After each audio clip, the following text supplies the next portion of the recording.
As spring practice opens today, we're going to take a deep dive into USC football.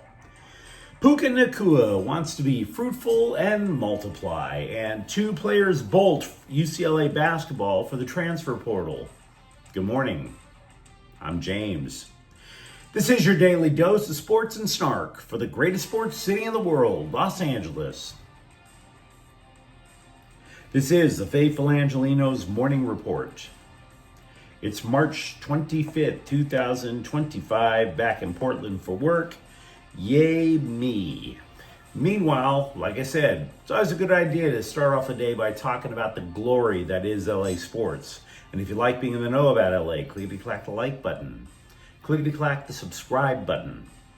There's a notification bell. Hit that. It'll let you know when we drop new content.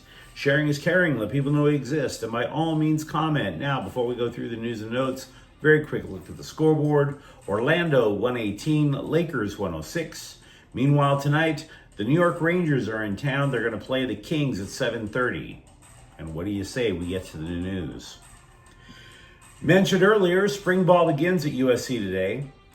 15 practices for Lincoln Riley et al. To judge where the men of Troy stand after constructing a front office during the offseason.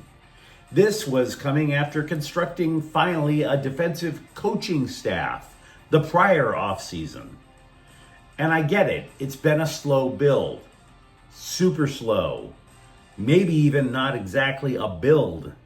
And because of that, there's a part of the Trojan fan base that absolutely detests Lincoln Riley. I get that. But I just want to repeat, it'll cost too much to fire him. So, instead of getting all worked up over Riley, let's just see what USC has. Because, again, it's a slow build. It's very much an awkward build. My money is still putting it on that they're building something.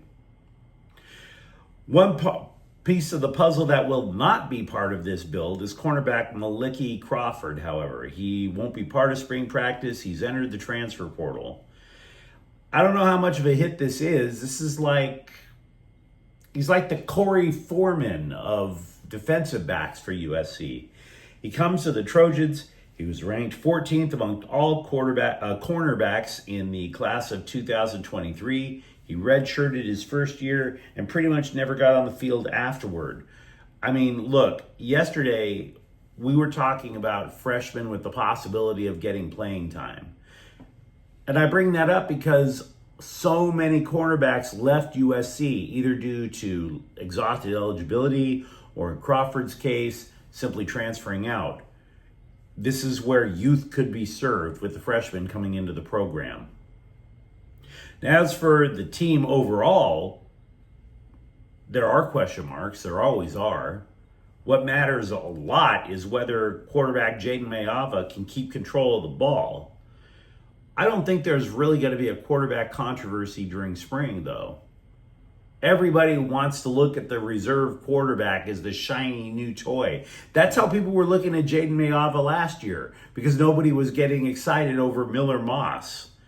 But Riley went with somebody who knew the offense last year. That would be Moss.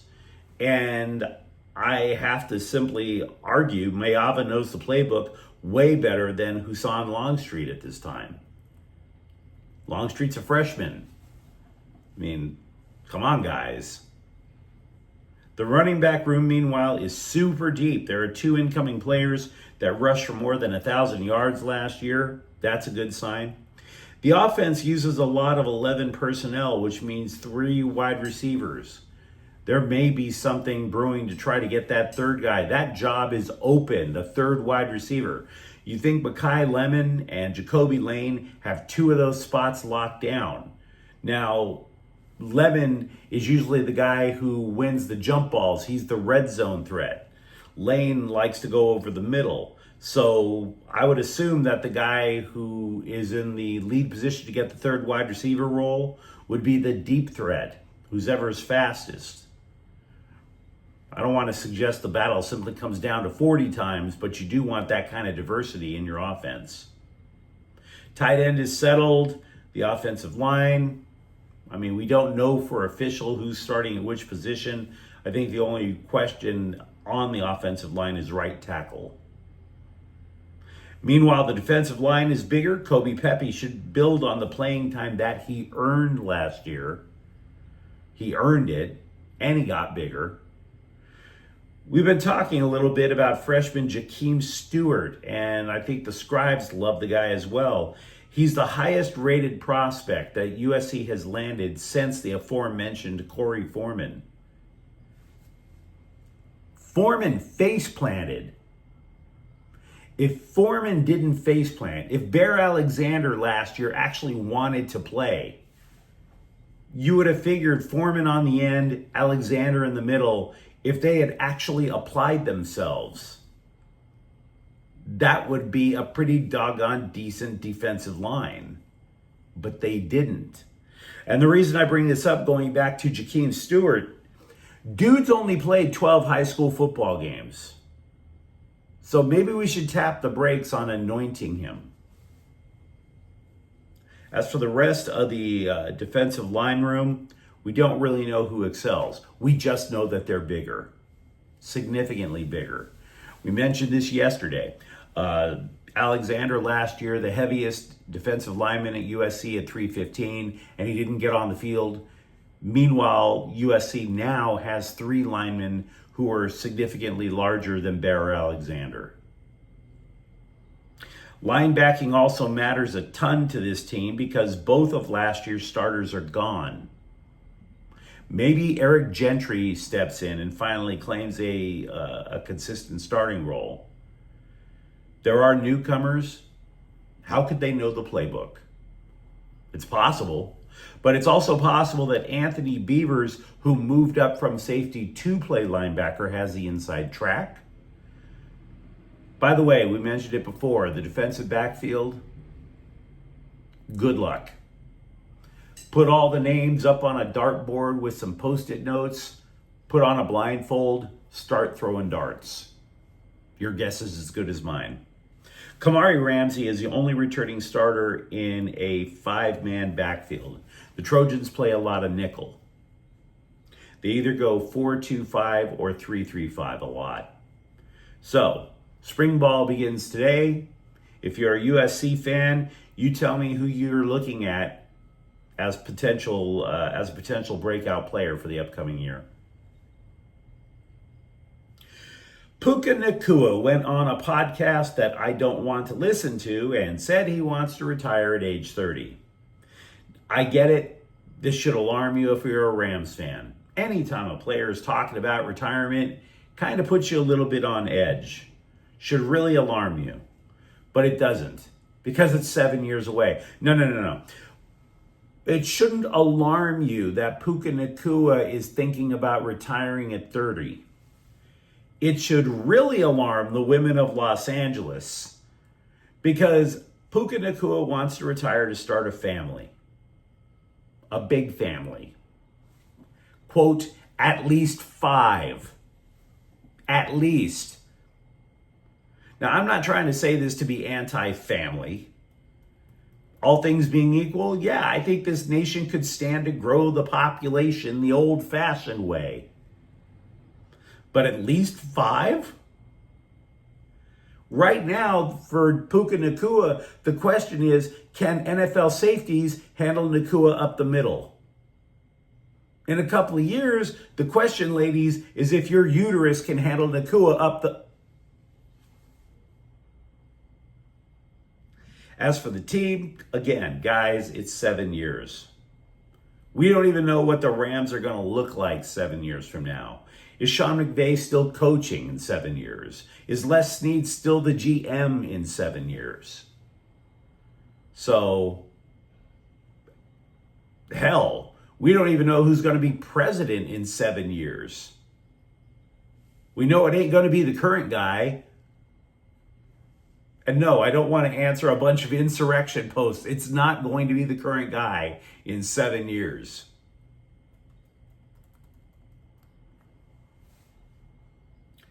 Forwards William Kyle and Devin Williams have left UCLA for the transfer portal. Honestly, neither contributed much. Kyle came from South Dakota State. He has a year of eligibility left. Williams redshirted a year and then rarely played in this one. The upshot, neither of them averaged more than 2 points per game. So, not trying to clown them. They simply didn't cut it. I want to give you then the most useless controversy of the day, also with UCLA basketball. Did the Bruins, in fact, fly home from the NCAA tournament on Allegiant as Coach Mick Cronin bemoaned after the Bruins got eliminated? According to the NCAA, no. All the scribes, all the bloggers, they took it as gospel. Yep, there they were, boarding that little blue and white bucket with busted up wings and seats made out of lawn chairs. But according to the NCAA, no. No, we gave them class. We gave them something called Global X. Now, I have no idea if Global X is any good. I've been on a lot of airlines to travel around. I have never heard of Global X. So I looked them up. What I can tell you about Global X is they are a charter airline that specializes in taking teams to college tournaments and then taking Tren de Aragua to a mega prison in El Salvador. That's a lot of miles in them dar planes. By the way, it'd be hilarious if it were the same plane that took Tren de Aragua to the prison in El Salvador, right? Coach, what are all these zip ties for? Shut up. What's all this random hair doing all over the floor of the plane? By the way, UCLA, as it turns out, they typically fly Delta. Makes you wonder, though. Delta isn't bad.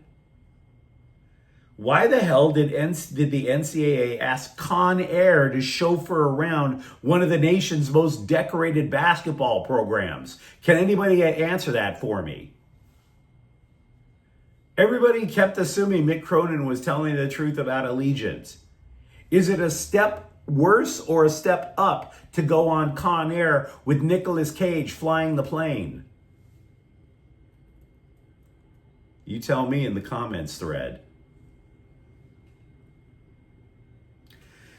How much do Angelenos care about the Dodgers? Well, I had to see a debate over exactly how many pounds Mookie Betts has lost due to illness. I like you guys, I really do, but okay, multiple media outlets reported it was 25. A couple of guys jumped into chat to tell me, no, James, it was 25. So the current official number of how much weight Mookie Betts has lost is 18. Look, okay, I get that everybody thinks that the scale in their bathroom has been calibrated by NASA. Super accurate. Oh my God, I went to Best Buy, paid for the digital scale, and it's Best Buy, so it has to be elite, right?